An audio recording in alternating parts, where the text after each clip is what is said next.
Okay, so we need to talk about this tweet that Ashton Irwin liked on Twitter yesterday. Okay, so as we all know, Liam mentioned Five Sauce while he was on Logan Paul's podcast a couple days ago, and it sort of reignited the conversation surrounding this interesting relationship between Five Sauce and One Direction during the beginning of Five Sauce's sort of career.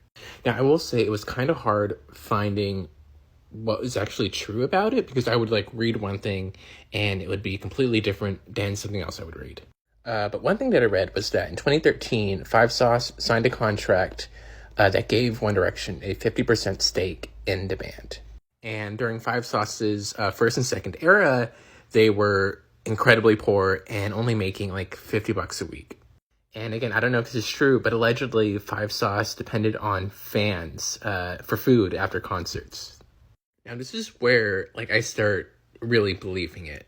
Now, if we all remember, a couple months ago, 5 Seconds of Summer did, a podcast called, 5 Seconds of Summer Talk 10 Years. And, looking back on it, they made these, small references to how they didn't have a lot of money during the beginning of their band, despite them, doing extremely well. I remember them talking about, all living in a house together.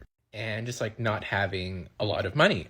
I've been a stan of One Direction since the very beginning, but I feel like sometimes we need to sort of look at One Direction as a brand and see the sort of negative influence they had over 5 Seconds of Summer.